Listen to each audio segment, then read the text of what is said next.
अपनी अपनी मति के अनुसार, अपनी अपनी बुद्धि के अनुसार ब्रह्मा से लेकर के समस्त देवी देवता ऋषियों ने सबने भोले बाबा की स्तुति वंदना की।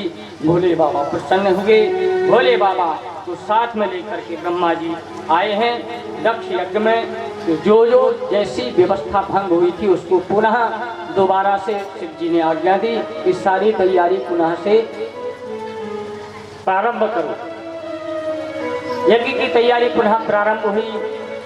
जो बेचारे जिनके पैर आदि हाथ आदि टूटे थे उनको ठीक ठाक करवाया, दवाई आदि करवाई, इलाज करवाया। जिनके सिर फूटे थे उनकी मलम पट्टी करवाई।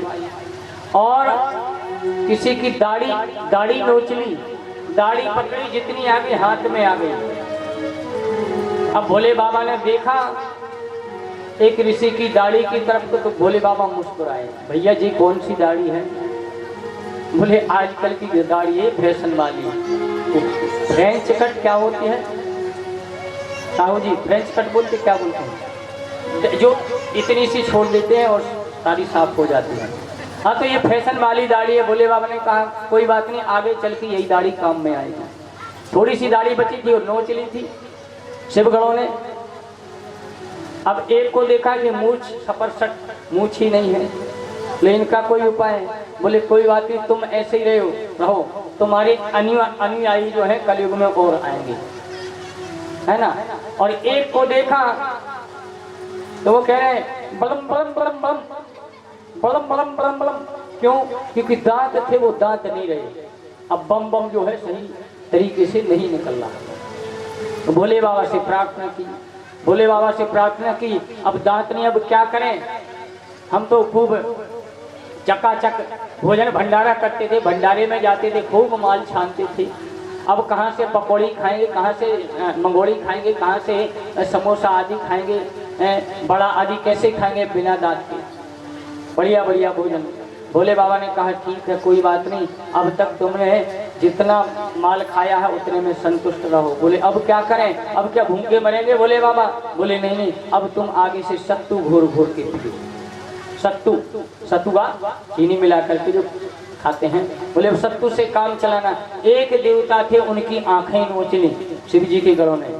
वो नैनों से इशारा करते थे ना दक्ष की तरफ। बोले हाँ हाँ महाराज तुम ठीक कर रहे, ऐसे करके नैना चलाते, हाँ हाँ ठीक है। तो उनकी शिव जी के गढ़ों ने आंखें नोच ली थी। बोले भोले बाबा अब इनकी तो आंख ही ना रही, अब क्या करें इनके साथ? ये कैसे संसार को देखेंगे? कोई उपाय करो। भोले बाबा ने कहा इनको आशीर्वाद देते हैं, इनके मित्र की आंखों से ये देख सकेंगे, ये अपने मित्र की आंखों से देख सकेंगे। उनका नाम मित्रावरण था। मित्रावरण। प्रेम से बोलो जय श्री कृष्ण। सारी व्यवस्थाएं ठीक हो गई। अब भोले बाबा से प्रार्थना की देवताओं ने, ब्रह्मा जी ने। बोले भोले बाबा सब आपने सब कुछ व्यवस्थित कर दिया, अब जो मुख्य यजमान है वो भी तो ठीक ठाक करो। मुख्य यजमान के बिना यज्ञ कैसे हो? भोले बाबा ने देखा ये तो सबसे बड़ी समस्या है, धड़ ही नहीं है। अगर धड़ होता तो कुछ कर देते ऑपरेशन। अब क्या करें? तो देखा कि सामने ही एक बकरा था, मैं कर रहा था, आवाज कर रहा था। भोले बाबा की दृष्टि पड़ी। बोले जाओ बकरे का सिर ले आओ। बकरे के सिर को काटा, समझ लो वो पशु बलि यज्ञ में चढ़ गई। बकरे के सिर को काटा और जो धड़ पड़ा हुआ था दक्ष प्रजापति का उसमें जोड़ा और भोले बाबा ने अपनी शक्ति का आधान किया और वो जीवित हो गई। दक्ष प्रजापति खड़े हुए और स्तुति वंदना की है अपनी ही भाषा में। अब बकरे का मुख लग गया तो वो स्तुति वंदना भोले बाबा की वैसे थोड़ी कर पाएंगे जैसे मनुष्य रूप में या देवता रूप में होती है। अब तो केवल बम बम बम बम निकले। भोले बाबा उसी से प्रसन्न हो गए।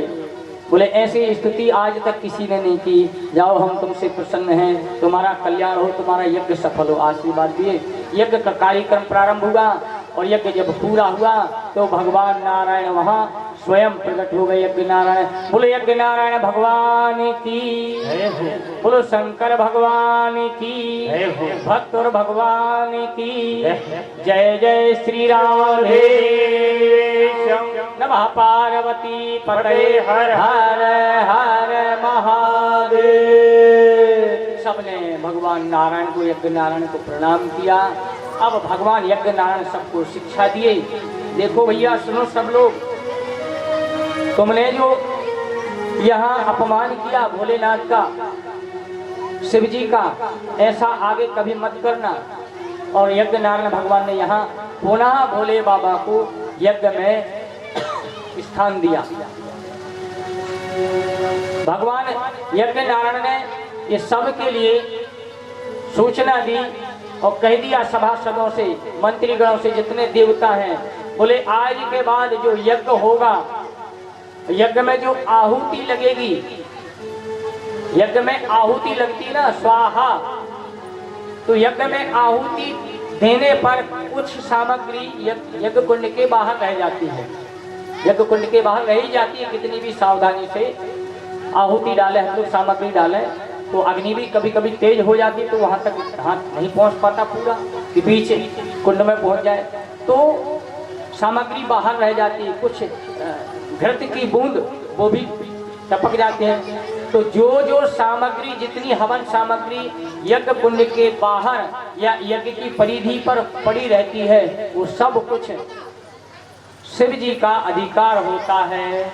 इसलिए विद्वान जन, आचार्य गण, ब्राह्मण जन कहते हैं कि जो बाहर पड़ा हुआ है उसको दोबारा से यज्ञ के अंदर अग्नि में नहीं डालना चाहिए, वो वहीं पड़ा रहना चाहिए।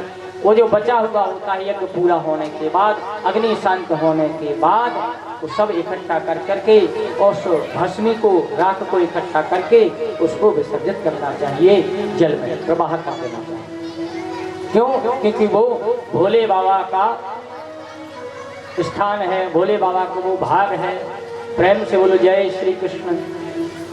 और भगवान नारायण ने कहा, देखो अहम ब्रह्मा च सर्वश्च जगतः कारणम परम आत्मेश्वरोपदृष्टा स्वयं दृग विशेषण। देखो मैं स्वयं नारायण, विष्णु, ब्रह्मा और शिव, हम तीनों अलग नहीं हैं, हम तीनों एक ही हैं। सबके पास एक सी शक्ति भी है। सब कुछ वस्तु दे सकते हैं। जो विष्णु दे सकते हैं वो ब्रह्मा दे सकते हैं, वो शिव दे सकते हैं। जो शिव दे सकते हैं वो ब्रह्मा दे सकते हैं, वो विष्णु दे सकते हैं। जो ब्रह्मा दे सकते हैं उसको शिव जी दे सकते हैं, उसको विष्णु भी दे सकते हैं। कोई किसी भी प्रकार से कम नहीं है, बस अपना अपना कार्यभार सौंप दिया है। विष्णु भगवान जीवों का पालन करते हैं और ब्रह्मा जी इन जीवों की रचना करते हैं, इनको बनाते हैं, प्रकट करते हैं, और भोले बाबा जो है इनका श्रृंगार करते हैं महाप्रलय के समय पर। अब ऐसा तो है नहीं कि भोले बाबा खाली बिगाड़ती हो, बनाती भी भक्तों के काम। कईयों को वरदान देते हैं, खूब वरदान देते हैं, अपने भक्तों की मनोकामना पूरी भी करते हैं। लेकिन जब पाप बढ़ जाते हैं, धराधाम पर अधिक पाप बढ़ जाते हैं, कलयुग के विशेष पाप बढ़ जाते हैं, तब प्रलय आता है, महाप्रलय, फिर तांडव नृत्य कर देते हैं। तो इस प्रकार से सबको भगवान नारायण ने समझाया कि अब कभी भी भोले बाबा का अपराध मत करना, उनका अपमान मत करना। बिना शिव जी के कोई भी यज्ञ सफल हो ही नहीं सकता। शिव जी का स्थान होता है, 3 परिधि बनती है यज्ञ में, कुंड में 3 परिधि। एक परिधि ब्रह्मा जी की होती है, एक विष्णु जी की होती है और एक शिव जी की होती है। तो बिना शिव जी के कोई भी यज्ञ पूर्ण नहीं होता। और यज्ञ ये भगवान यज्ञ नारायण की कृपा से और भोलेनाथ की कृपा से यज्ञ पूरा हुआ। प्रेम से बोलो जय श्री कृष्ण।